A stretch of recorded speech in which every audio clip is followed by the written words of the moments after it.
Jake Morrison sat in the white room aboard the space station and stared at the alien woman across from him. She was beautiful in a way that made his heart skip, but also made him feel strange and confused. Her skin was blue like deep water and seemed to glow with its own light. Her hair was silver and moved like it was floating underwater, even though they sat in normal air. Her eyes were purple and large and held something that looked very old and wise. The alien woman called herself Ambassador Laranine, and she spoke for something called the Zephyrian Collective. For 3 days now, Jake had been talking with her about making peace and trade between humans and her people. It was the first time humans had ever met aliens, and everyone was being very careful about what they said and did. Jake worked as a communications officer, which meant he was good at noticing how people acted and what their words really meant. That was why he noticed something very strange about Ambassador Laranine. Every time he said certain words during their talks, she would start taking off pieces of her clothes. At first, Jake thought it was just an accident, or maybe something about alien customs he did not understand. On the second day, when they were talking about working together, he had used the word trust, and she had slowly removed her long outer robe. She did it so smoothly and kept talking like nothing strange was happening.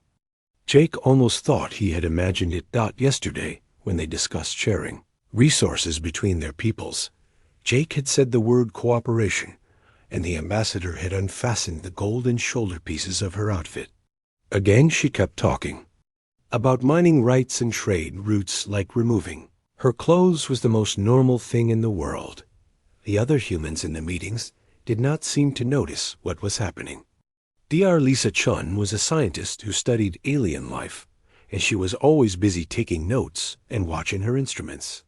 Captain Roy Bennett ran the space station, and he spent most meetings looking at security reports on his tablet. Neither of them seemed to see the pattern that Jake was seeing. Today, they were supposed to talk about sharing technology and resources between Earth and the Zephyrian homeworld. Jake had spent all morning thinking about what he had observed. He was almost sure now that specific words were making the ambassador remove her clothing, but he wanted to test his theory to be certain. Ambassador Laranine entered the meeting room, wearing even more elaborate clothes than before. She had layers of fabric and metal, and what looked like jewelry, but might have been some kind of technology. Everything was covered in patterns that seemed to shift and change when Jake was not looking directly at them. The meeting began with the usual polite greetings. Ambassador Laranine spoke in her musical voice about how happy her people were to meet humans and how much they hoped the two species could help each other. Jake listened and made notes, but mostly he was planning what word to use for his test. They talked about trade routes and sharing scientific knowledge. Ambassador Laranine explained that her people were very advanced in some areas of science, while humans seemed to be better at other things. She said both species could learn from each other and become stronger together. Jake saw his chance. He started talking about how humans and Zephyrians could work as partners in exploring the galaxy. He made sure to use the word partnership clearly and watched the ambassador carefully. Just as he expected, Ambassador Laranine began unfastening the complex chest piece of her outfit. Her fingers moved with practiced ease over clasps and connections that Jake could not even see. She never stopped talking about mineral extraction techniques, and her expression never changed. But Jake could see her blue skin glowing brighter beneath the layers of clothing. His heart started beating faster, but not because he was attracted to her. Something much bigger was happening here. The way she moved was too smooth and automatic. The way she kept talking like nothing was happening was too perfect. This was not about alien customs or attraction. This was something else entirely. Jake tried to keep his voice steady as he continued the conversation. He asked questions about Zephyrian technology and listened to her answers. But part of his mind was racing through possibilities. What if the words were some kind of trigger? What if she was programmed to respond this way? What if this was all part of some larger plan that humans knew nothing about?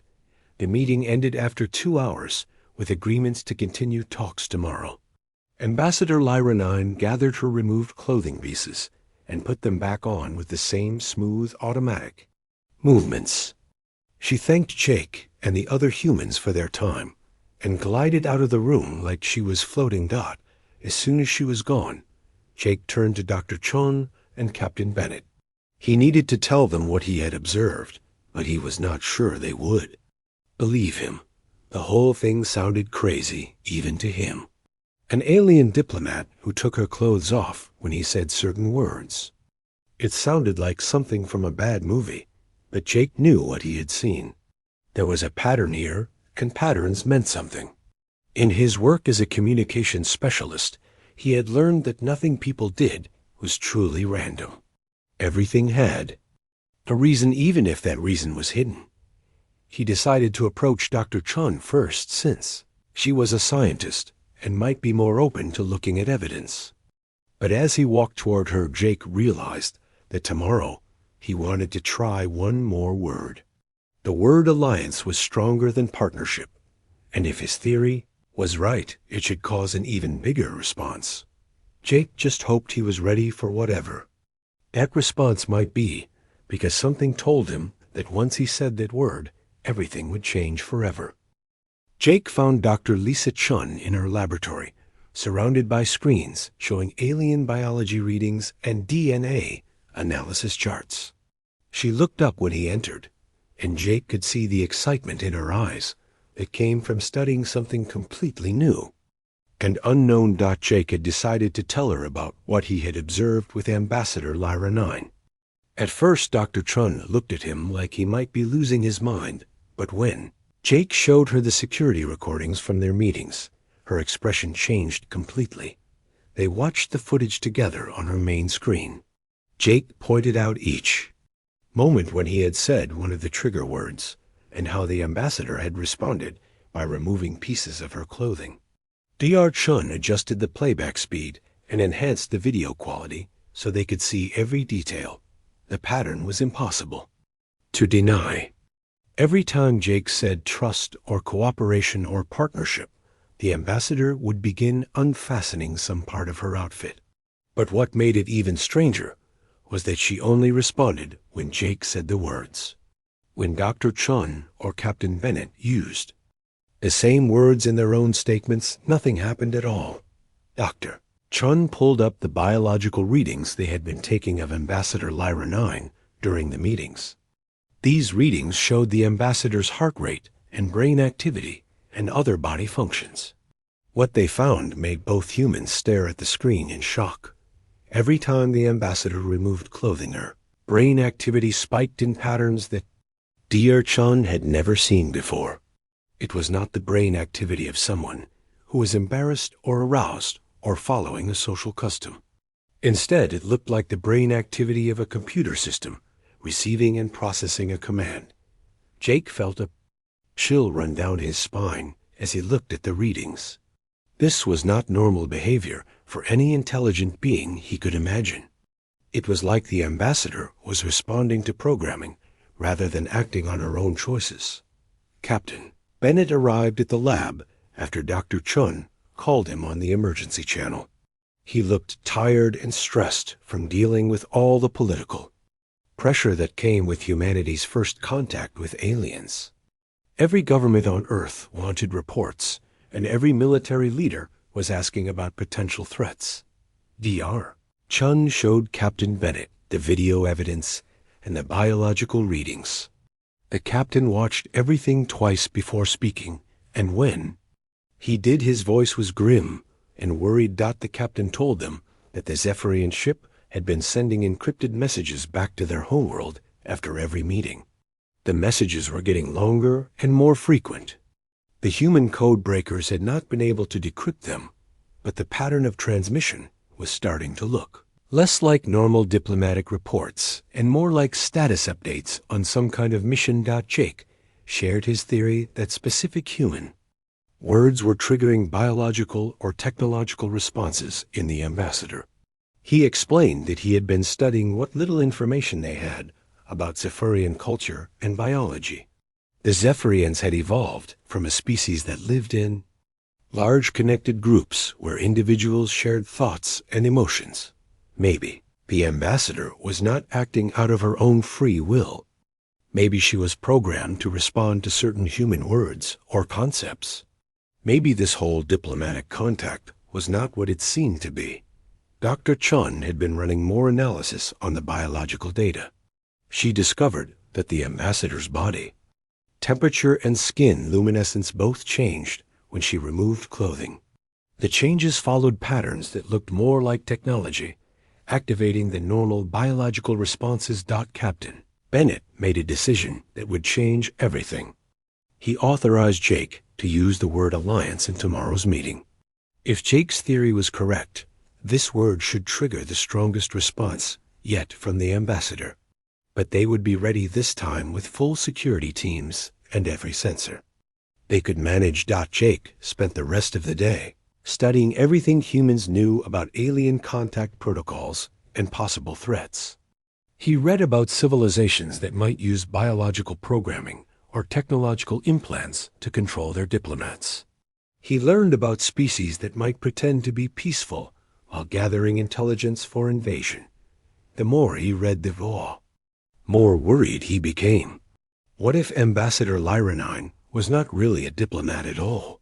What if she was some kind of infiltration unit sent to study human responses and weaknesses?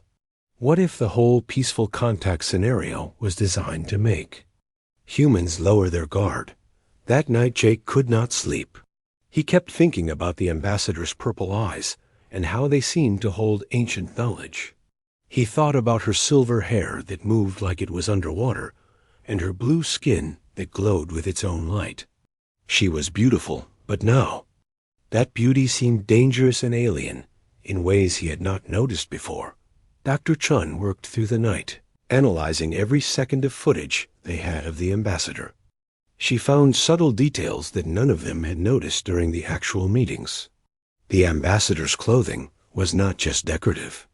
It contained fibers and components that looked technological. Her jewelry was not jewelry at all, but devices of unknown purpose. Even more disturbing was what Dr. Chun found when she analyzed the ambassador's movements and speech patterns. Everything the ambassador did was too perfect and too controlled.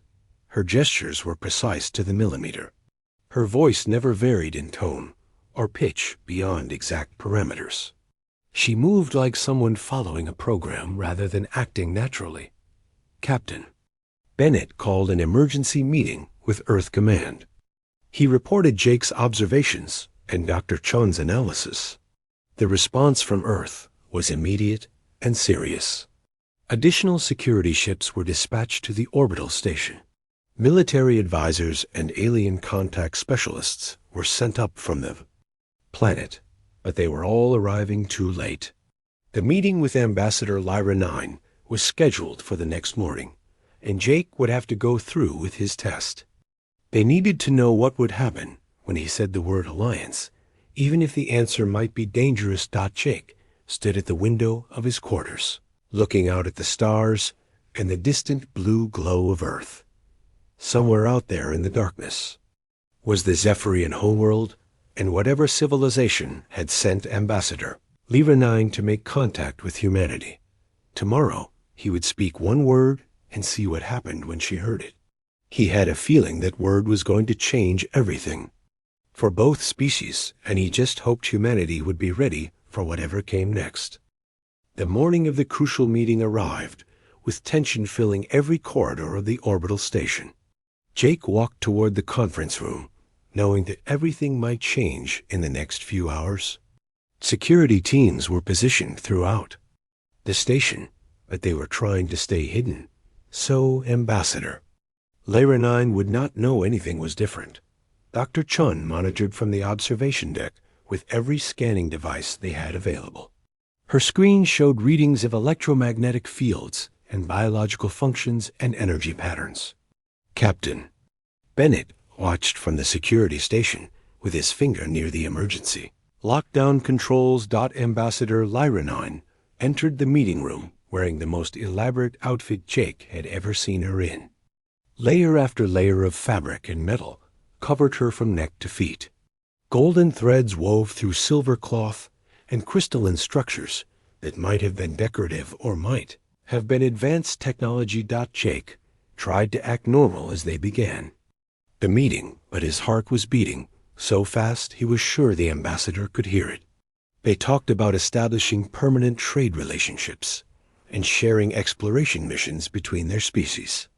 Jake was waiting for the right moment to use the word that might unlock whatever secret the ambassador was hiding. The conversation flowed naturally as Jake discussed the benefits of long-term cooperation between humans and Zephyrians. He talked about exploring distant star systems together and sharing discoveries that could benefit both civilizations. Then he carefully introduced the concept he had been planning to use. Jake spoke about forming a permanent alliance between Earth and the Zephyrian homeworld. He used the word alliance clearly and watched Ambassador Lyranine for her response. What happened next was beyond anything he had expected or prepared for. The ambassador's purple eyes suddenly blazed with silver light that was so bright Jake had to squint to look at her. She began removing her elaborate clothing with movements that were fluid and ritualistic and completely unlike anything she had done before. But as each layer fell away, Jake could see that her blue skin underneath was covered with intricate patterns that pulsed with their own light. The patterns were not decorations or tattoos. They were some kind of biotechnological network that covered her entire body like a second skin. Lines of light ran from her fingertips to her shoulders and down her spine. Circular nodes pulsed at her temples and throat and heart. Ambassador Lyranine spoke, and her voice had changed completely. Instead of her usual musical tones, her words now carried harmonic frequencies that seemed to vibrate through Jake's bones and into his brain. The sound was beautiful and terrifying at the same time. She told Jake that the awakening protocol had been initiated. She said that human designation, Jake Morrison, had spoken the 5 words of bonding in the correct sequence and emotional resonance. Jake realized she was talking about the words he had used over the past few days.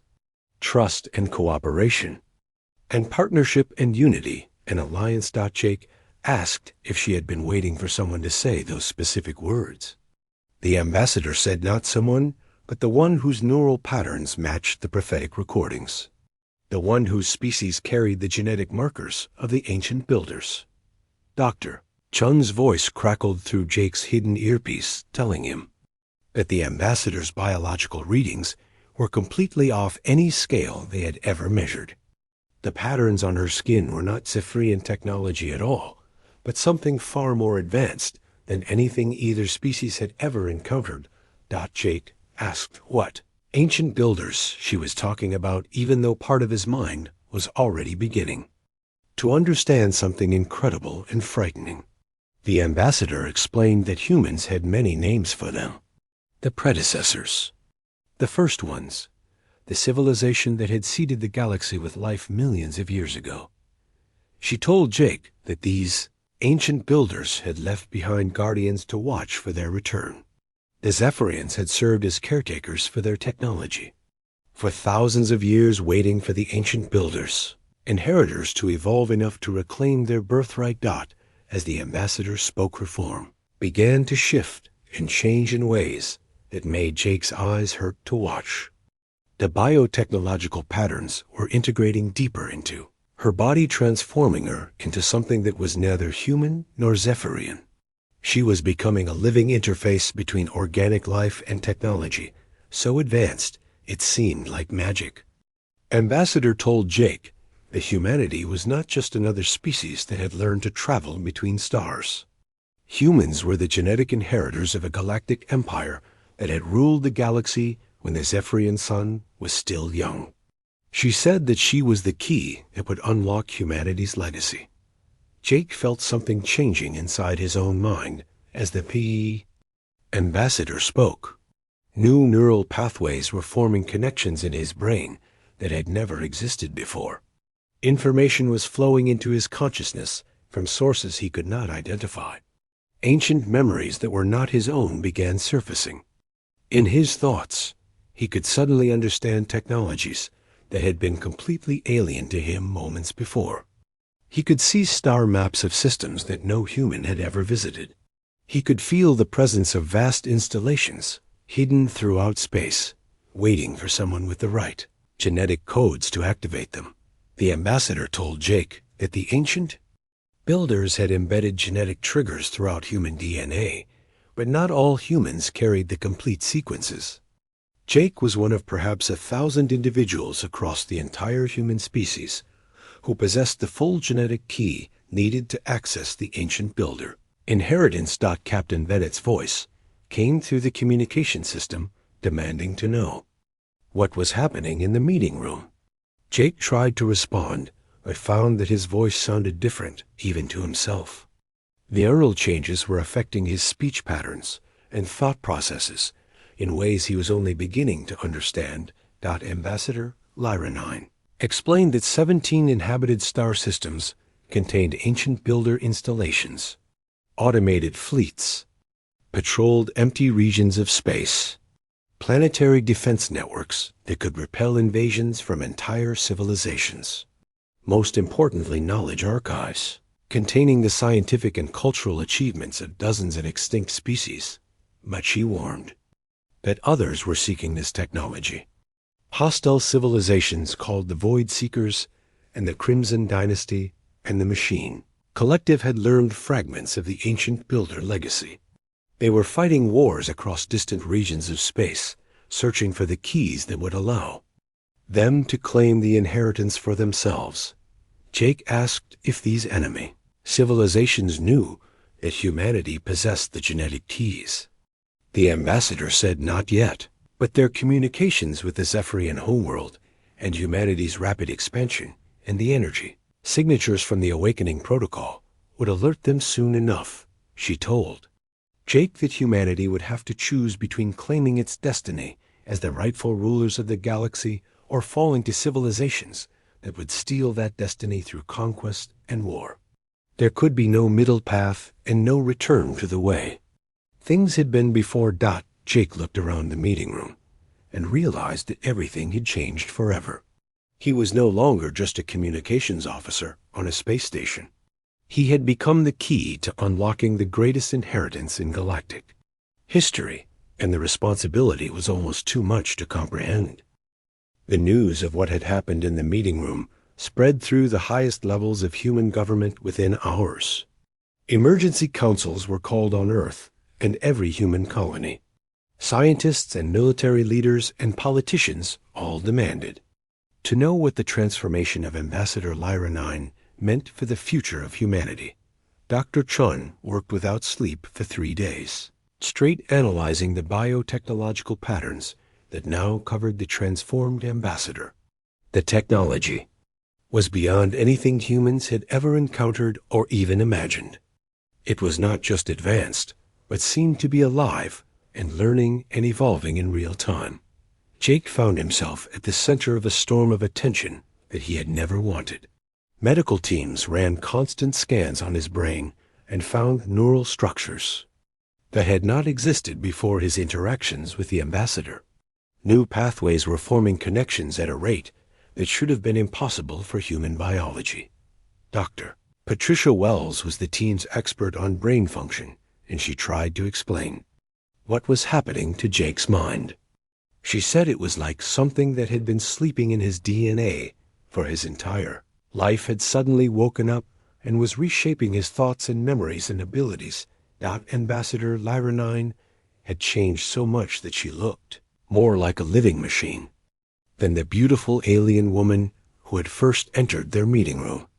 Her biotechnological form could interface directly with computer systems and energy networks in ways that amazed and frightened the human scientists studying her. She told the assembled experts that the ancient builders had embedded genetic triggers throughout human DNA during the early stages of human evolution. But the triggers were not active in all humans. Only certain individuals carried the complete genetic sequences needed to unlock the ancient builder. Inheritance.Jake was one of perhaps 1,000 people across all of human space who possessed the full genetic key. The ambassador explained that these individuals would need to be found and awakened before humanity could fully claim its destiny as the inheritors of galactic civilization. Admiral Bennett had been promoted from captain to take charge of what was now called the Ancient Builder Protocol. He asked the question that everyone was thinking about: what exactly humanity was inheriting, and what responsibilities came with such power. The ambassador created holographic displays that filled the entire conference room with star maps more complex than anything humans had ever seen. 17 inhabited star systems contained ancient builder installations that had been waiting for millions of years. Automated fleets patrolled dead regions of space, following programs set by their creators. Eons ago, there were planetary defense networks that could destroy entire invasion forces and knowledge archives containing the scientific achievements of civilizations that had ruled the galaxy before Earth's sun had even formed. The technology was so advanced that it seemed like magic to human understanding. But the ambassador warned that other civilizations had learned fragments of the ancient builder legacy and were fighting wars across the outer regions of the galaxy to claim that technology for themselves. The Void Seekers were a species that consumed entire planets to fuel their war machines. The Crimson Dynasty was an empire that enslaved other species and used them as living computers. Most dangerous of all was something called the Machine Collective, which had once been a normal civilization until they replaced all their biological parts with technology. Now they existed as a network of artificial minds that wanted to convert all organic life into digital consciousness under their control. These enemy civilizations had been searching for ancient builder installations for centuries, but they lacked the genetic keys needed to fully activate the technology. They had learned to use some of the simpler systems, but the most powerful installations remained locked and protected. Jake felt the weight of responsibility settling on his shoulders like a physical burden. The neural changes in his brain were accelerating, and he was beginning to understand technologies that no human had ever seen. Ancient memories that belonged to the original builders were surfacing in his thoughts. He could see star charts of systems that were hidden in regions of space that humans had never explored. He could feel the presence of vast installations orbiting dead stars and buried in the cores of planets. Most importantly, he could sense other humans whose DNA carried the same genetic keys that were active in his own cells. Admiral Bennett asked how many of these ancient builder installations humanity could access with Jake as the primary genetic key. The ambassador explained that they could begin with the closest installation, which was a massive orbital complex hidden in the asteroid belt of a star system called Kepler 442. But she warned that once humanity began claiming its inheritance, there would be no way to return to the galaxy as it had been before. The enemy civilizations would detect the activation of ancient builder technology and would know that the genetic keys had finally been found. Humanity would either rise to become the galactic power it was destined to be, or it would fall to civilizations that would steal that destiny through conquest and destruction. There was no middle path and no way to remain hidden once the process began. Jake asked how much time they had before the enemy civilizations learned what was happening. The ambassador said that their communications with the Zephyrian homeworld and the energy signatures from the awakening protocol had probably already been detected by long-range sensors. Military intelligence reports were confirming the ambassador's warnings. Deep space monitoring stations were detecting unusual ship movements in distant star systems. Civilizations that had been fighting each other for centuries were suddenly forming temporary alliances and redirecting their fleets toward human space. Decision was made at the highest levels of human government. Humanity would claim its ancient builder inheritance and prepare to defend it against any civilization that tried to take it away. The risks were enormous, but the alternative was to remain weak and defenseless while enemies gathered strength. Was given command of the first mission to activate an ancient builder installation. The orbital complex in the Kepler 442 system would be their starting point. If they could successfully claim the technology, it would give humanity the tools needed to defend Earth and the colonies. But as Jake prepared for the mission, he realized that he was no longer the same person who had sat in a meeting room and noticed an alien diplomat removing her clothes.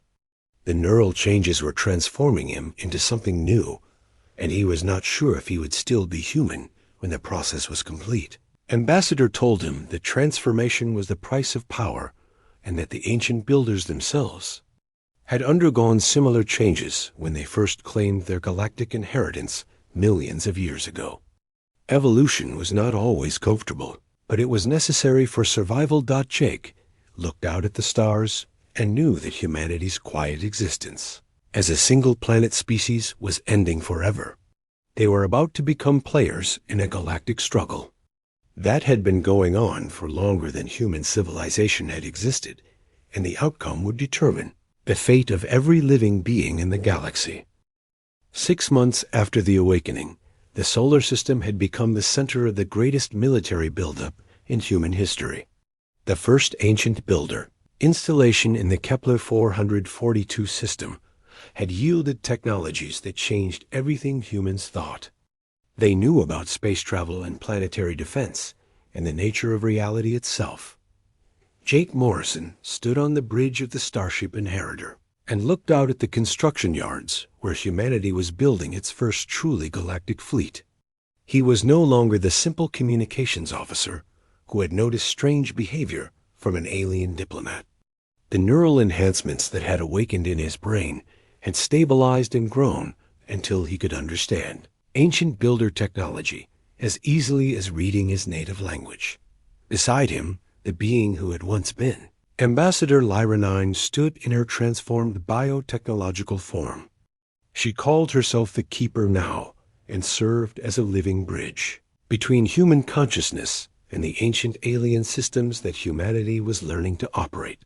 Her body had evolved further over the past months until she looked more like a work of art made from living metal and energy than anything that had ever been purely biological. Commander Helen Price was the ship's tactical officer, and she reported that long-range sensors were detecting scout ships from the Void Seekers at the edge of the solar system. The enemy vessels were maintaining their distance, but they were clearly studying human activities and sending encrypted reports back to their fleet commanders. Admiral Bennett's voice came through the communication system from Earth Command with an update on the search for other humans who carried the complete genetic keys. Teams had been sent to 12 different colony worlds and had successfully awakened 3 more individuals whose DNA contained the ancient builder triggers.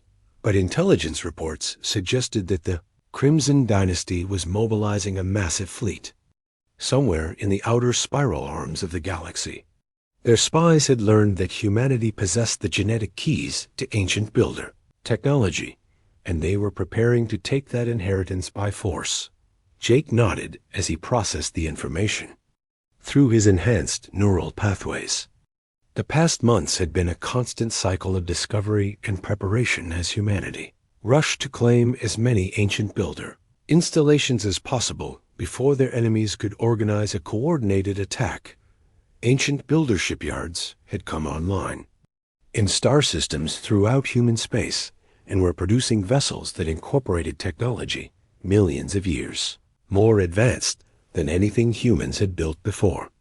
Defensive platforms that could destroy entire fleets had been activated around Earth and the major colony worlds, but the most important discovery had been the knowledge archives hidden within the installations.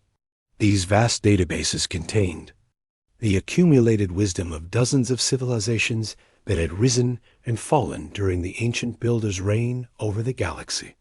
Scientific principles that would have taken humanity centuries to discover were now available for immediate application. Jake had spent weeks interfacing directly with the archives through his enhanced neural connections. The experience was overwhelming and transformative as ancient memories and knowledge flowed into his consciousness. He learned about species that had transcended physical existence and others that had merged with their technology to become something entirely new. The Keeper explained that the ancient builders themselves had undergone similar transformations during their evolution from a single planet species to galactic rulers. They had eventually transcended physical form entirely and left behind their technology for species that would prove worthy of inheriting their legacy. Jake asked if humanity was ready for the war that was coming. Through the viewport he could see the massive dreadnought that would serve as the flagship of humanity's new galactic navy.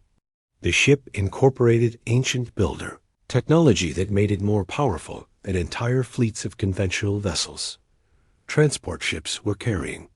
Colonists toward the outer systems were newly activated. Ancient builder installations needed human populations to operate and defend them. Each installation was like a small city that could support millions of people while serving as a fortress that could withstand attacks from hostile civilizations. The Keeper's transformed features showed something that might have been a smile as she told Jake that the awakening protocols were complete. The genetic keys had been activated in enough humans to operate the most important installations. The automated defense fleets were responding to human commands, but she warned that the true test would come when the enemy civilizations launched their attacks. The Void Seekers had fleets that could consume entire star systems.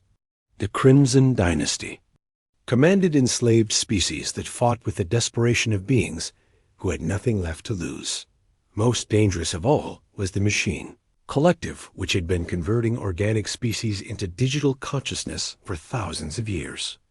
Their technology was almost as advanced as the ancient builder systems, and they had been preparing for this moment longer than any other civilization. Jake felt the responsibility of command settling deeper into his transformed consciousness. The neural changes had made him more than human, but it also connected him to every other person whose genetic keys had been awakened. He could sense their thoughts and emotions across vast distances of space. Through the viewport, the massive Dreadnought's ancient builder systems came online for the first time. Cascades of energy flowed across its hull in patterns that would be visible from light years away.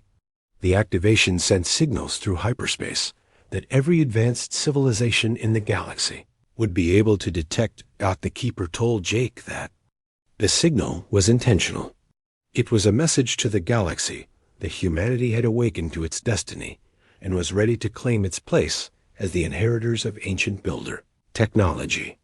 The age of hiding and preparing was over. Jake knew that within days or weeks, the enemy fleets would begin arriving at the edges of human space. The war for control of the ancient builder inheritance would begin, and the outcome would determine whether humanity would rise to become a galactic power or be destroyed by civilizations that had been fighting for this technology for millennia. But as he watched the Dreadnought's energy patterns pulse through space, Jake felt something he had not expected. The neural enhancements had connected him not just to other awakened humans, but to the ancient builder installations themselves. He could feel their vast intelligence systems coming online after eons of dormancy.